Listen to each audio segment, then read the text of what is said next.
What's up guys, kumusta kayo? Pag-usapan natin itong si Rogelio Galang Santiago na taga Makati. No?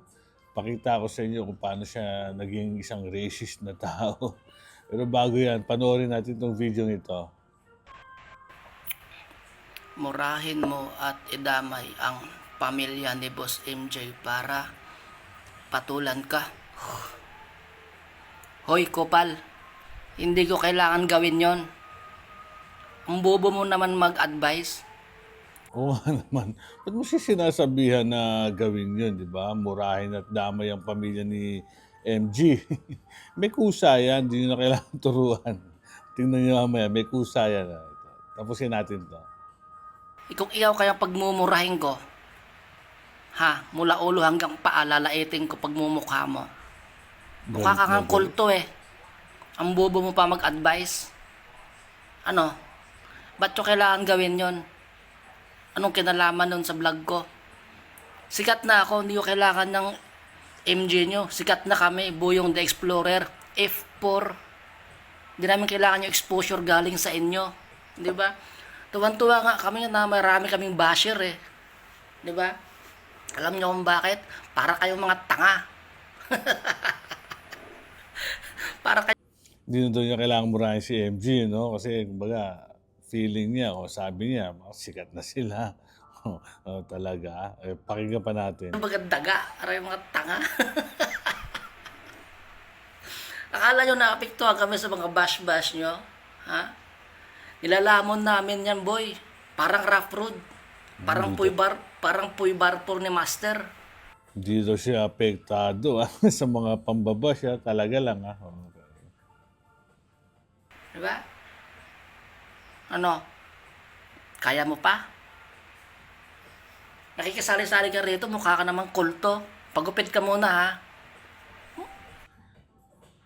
Hindi naman siguro ako tinutukoy niya, no? Pagupit daw. Pero anyway, hindi naman ako yung nag-comment noon. So, hindi naman siguro ako yun.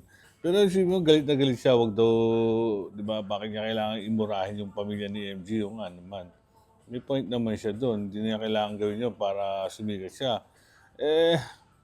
Tama ba yun? O, totoo ba yung sinasabi niya? Ito, pakinggan natin to, ha? Oh, may nag-comment. Sabi ni Martin Louie LM, hindi lang pinapansin ni MJ yung post mo, ganyan ka na kaagad. Ugag, hindi namin kailangan si MJ mo na obod ng bahay. O yan, hindi daw niya kailangan si MG. Okay? Pero meron siyang iba pang sinabi eh. Okay na sana hindi namin kailangan yung MG mo. O, di ba? Kaya lang ito, pagpatuloy natin. Ang skincare ay tire black na hindi namin alam kung paano nakakatiis yung kasama niya sa bahay sa amoy niya. O di ba? My goodness. Si MG daw ang skincare tire black. Tapos may amoy ganon. Grabe ka naman. Paano mo nasabi yun? Kala ko pa hindi mo kailangan tirahin si MG. Pero ano yung ginagawa mo? Tuloy. Di ba, pre? Yes. Oo. Ganyan talaga mga Bombay. Mahilig kumain ng mga sibuyas. Kaya ang amoy niyan, amoy sibuyas.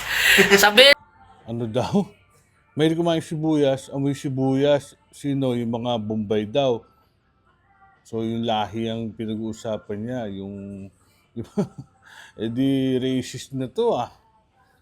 Una sabi niya hindi na daw niya kailangan tirahin si MG, hindi niya kailangan murahin. Pero ano naman to? Itong dalawang to no?